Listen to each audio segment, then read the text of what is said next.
Jim Rama. Mirë se vini në programin tim vetëm të vërtetën. Unë quhem Mark Gjonaj. Për ju sot kemi zgjedh një tregim për një problem që na ka bërë përshtypje kohët e fundit në mediat shqiptare dhe duke marrë shkas edhe nga herë tjera që ka pas rastet tilla, vendosëm ta ngrejmë këtë problem para publikut shqiptar. Dhe unë ja kam vënë titullin këtij tregimi: jemi ironik nga ignoranca apo nuk e duam me të vërtet vendin tonë, popullin tonë? Ka dy raste që në emisionin e Ylli Rakipit të pazbuluarit, që personeli analist i thirrur përpiqet që të vejnë në lojë personat e ftuar, duke ja bërë njëri tjetrit me sy për çdo pyetje përgjigje gjatë debatit. Unë nuk i kisha parë, por nga forma dhe përmbajtja e analizave, me thot familja që dëgjum emisionin e moderatorit Ylli Rakipi, por atje dukesh si kur bëhej gallat. Dhe unë u bëra kurioz ta shikoja. Dhe çfarë ishin ato debate dhe kush ishin të ftuarit në studion e TPZ-s, shkurtimisht pra të pazbuluarit e ka titullin emisioni i gazetarit Ylli Rakipi. Mbasi i pash këto emisioni, i them familjes që unë kam mendim ndryshe nga ju.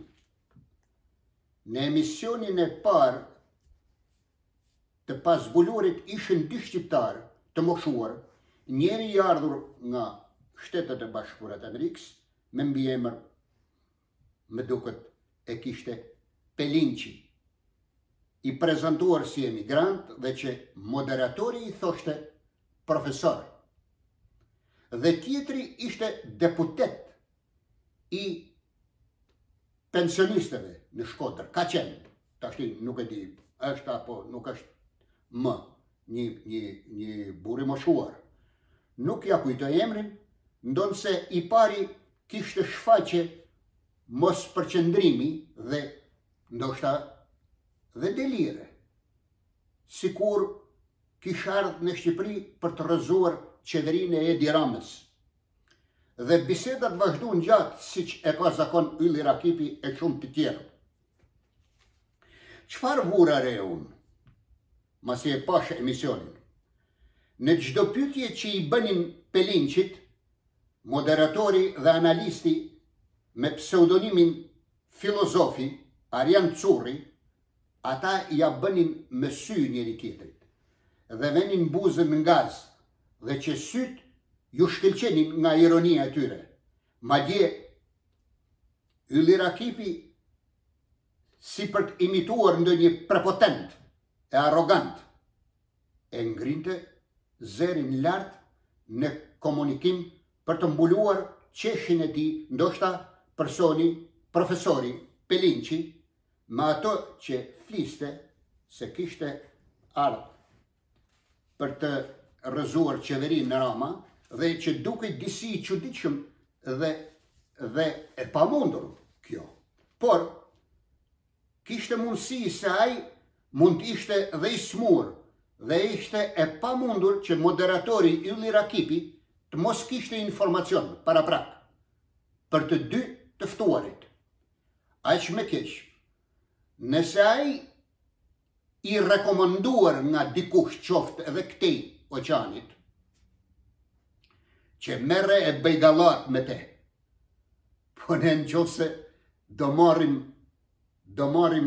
do ftojmë njerëz për të folur në emisionet tona, në bordet e këtyre analistëve, për të bë gallat, atëherë le ta shpallim se media, po shteti ka është për të bërë gallat.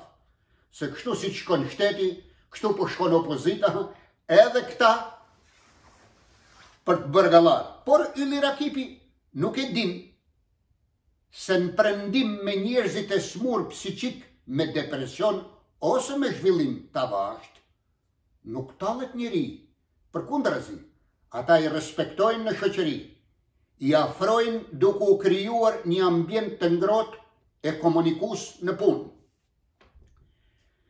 Shqetësimi i dytë që kam për këtë media është dhe intervista e Ylli Rakipit me përfaqësuesit më të lartë të ushtrisë çlirimtare të Çamerisë, me president të zgjedhur Tasim Mehmeti dhe ministër mbrojtje Ahmet Çaveli, me grad kolonel i parë, me 3 yje. Ata në mënyrën më të thjeshtë e prezantuan shkurtimisht strukturën e qeverisë në mërgim, sa po filluar, kushtet që du të kesh, me ta gjeneza njerëzore, të mos kesh pas lidhje me sigurimin e shtetit shqiptar, komunist, të sjellësh ADN e pastërtin e figurës si shqiptar. Nga fillimi deri në fund të intervistuarve dhe kësaj radhe, paneli veç Yllit si drejtues ishte dhe gazetari Mentor Kikia dhe gati si i përhershëm filozofi i miteve e prallave greke, zoti Arjan Curri. Ato jo vetëm se bën përpjekje për ti vënë në lojë këta nismëtar, por dolen fiasko për historinë e disa vjeçare të qeverisë, që ishte më parë me president Festim Lato, një qam nga Vlora, ish luftëtar i ushtrisë çlirimtare në Kosovë, që nuk kishin njohuri elementare të asaj qeverie për programin e saj, si dhe punën madhore që bëri presidenti Lato për të njohur në arenën ndërkombëtare historinë e qeshjes qame në Washington, në Europë, për ta dorëzuar sa më të plot e eficiente dosën në Hag, e tjerë, dhe e kemi ndjekur. Dhe mund të ketë individ intelektual që mund të thotë se nuk është edhe drejtimi i tyre, por mediat e kanë përcjellur disa vjet rresht këtë qeveri që u kriju në mërgim me president Festim Lato. Në gjithë aktivitetet që kam parë në YouTube për këtë qeveri në mërgim, mua me ka pëlqyer shpirti patriotik për ta parë krahinën e Çamerisë të çliruar nga grekët dhe të bashkuar me dheun mëm Shqipërinë. Unë i kam dëgjuar gjithë anëtarët e qeverisë, duke shpalos programet e tyre, me ka bërë përshtypje fjalimi i ish ministrës jashtme në mes të kryeqytetit të Austrisë, Vjenës, duke ju drejtuar gjithë popullit vjenez dhe Austrisë, se çfarë kërkojmë ne, të vihen në vend të gjitha padrejtësitë që janë bërë popullit shqiptar, dhe që ne kërkojmë të kthehemi paqësisht në trojë tona, të gëzojmë të drejtën e pronësisë dhe të rrojmë me të gjithë të drejtat me popullin grek. Kudo që shkoi Festim Lato dhe bëri miting, sheshet ishin të mbushura plot e përplot me shqiptar, qam, vlonjak, kosovar e tjerë. Vetëm këta që thash më sipër, po të kishin pas parasysh panelistët Ylli Rakipi, Arjan Curri, do ta kishin respektuar presidentin Tasim Mehmeti, presidenti i ri, dhe ministrin e mbrojtjes kolonel Ahmet Çaveli. Unë vurare se deri nga fundi i programit, që nga Ylli Rakipi, Arjan Curri dhe Mentor Kitia të tregonin një ironi të hollë, mos vlerësim dhe deri mosbesim për këte iniciativë. Të dy të intervestuarit kuptonin ironinë e tyre dhe bënin kujdes që të mos binin në provokacionet e tyre. Tasimi, një qam i zgjuar, shumë herë i vinte dhe i shkonte fytyra, dhe kur thoshte që këtë detyrë ma kanë ngarkua mu dhe duhet të ishte presedent vetëm qam, e dinë se e kishte të vështirë problemet organizimi dhe të financës të dobda, tani për tani, dhe shumë herë i drejtosh yllit që ju duhet na kuptoni drejt, sa a ishte një pensionist, por kishte një zemër të madhe dhe besim të patundur se do t'ja arrinin qëllimit. E thash pak me lartë, mikpritësit e kësaj media, mu duken as pak analist që dëgjonin për herë parë këte krijes foshnje, por me ndërhyrjet e tyre bëheshin qesharak, ironik, po pse të mos themi të shtëruar dhe ignorant e dashakes të qeshjes kombëtare, shqiptare.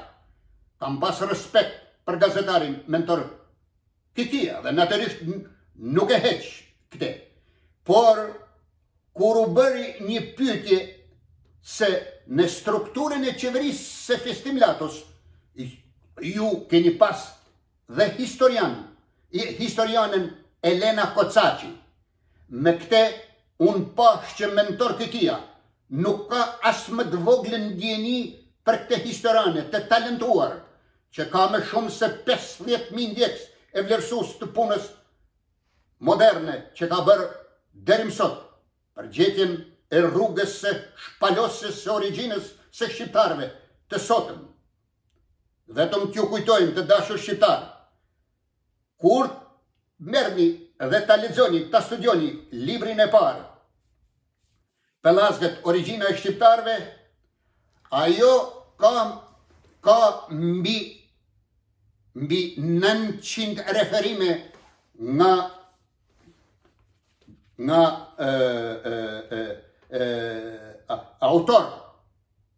autor serioz të antikitetit të kohës, të Bizantit dhe të kohës moderne.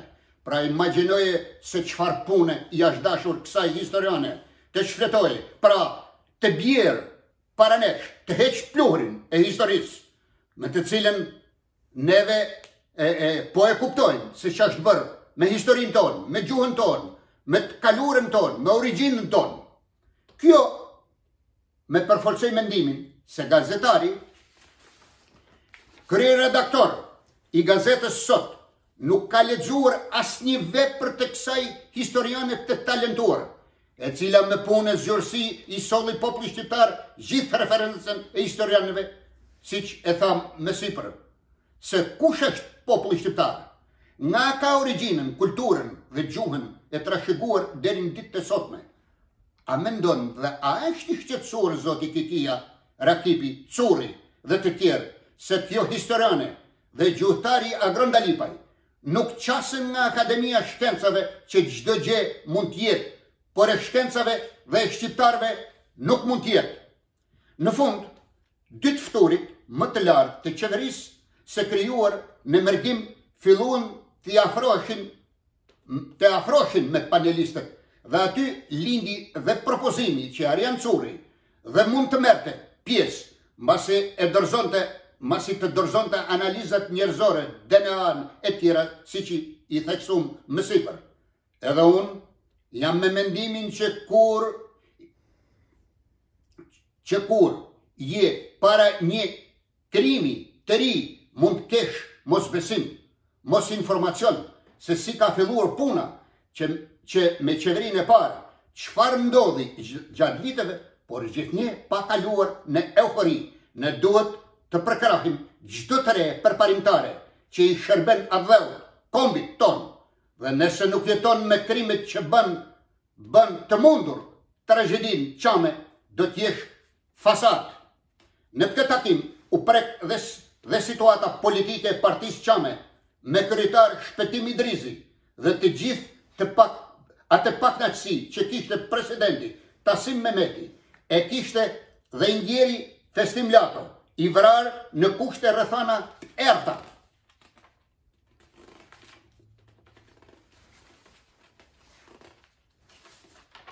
Dhe shkaqet endet të pazbulura, por deri tani ato qarkullojnë si thashë theme.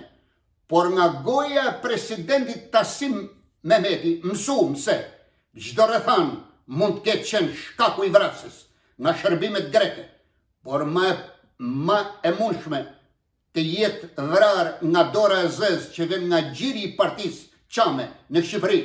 Kjo është mjaft e rëndë. Presidenti sqaroi se me këtë organizim e program të partisë së Shpëtim Idrizit, çështja Çame nuk mund të fitojë kurrë. Ajo shkon drejt varrosjes. Ajo parti, pjesëmarrësit në te dhe biznesmenët nuk mendojnë për krimin, për krahinën Çame, më falni, por për interesat e tyre të ngushta. Dhe e tëra ka vetëm llafe dhe teori boshe dhe nuk i shërben çështjes së çamerisë martire. Ma shumë i interesuar është ai që të zgjidhet deputetët të jetë prezent në parlament. Fjalimet e kryetarit Idrizi janë pa breqet. Ai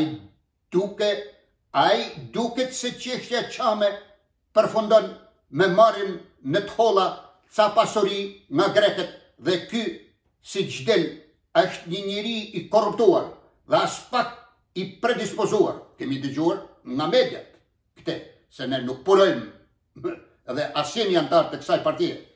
Predispozuar të kërkoj qeverive shqiptare dhe ndërkombëtarëve se pa zgjidhur çështjen Çame, marrëdhëniet me Greqinë do të jenë të pakuptuara dhe të errta dhe të dyshimta. Partia dhe Idrizi vet nuk kishte njohuri nuk kishte njohur çështjen për të cilën u kriju qeveria Lato në mërgim. Skandaloze. Në një rast kur Festim Lato kishte ftuar në një miting ambasadorin amerikan të Kosovës, Shpëtim Idrizi e nxin aktivitetin e presidentit Lato dhe ambasadorin nuk shkoi duke ja thënë arsyet se si Idrizi e kishte këshilluar të mos shkonte në aktivitetin e Festim Latos. Nuk ka ma skandale.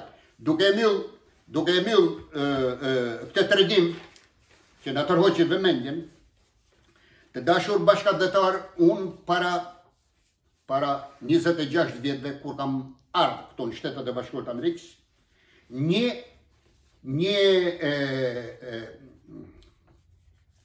veprimtar i shquar e ka emrin Gjok Martini, kur kam bën një vizitë në shtëpinë e tij, më ka treguar një gjë që unë kurrë në jetën time nuk e kisha parë.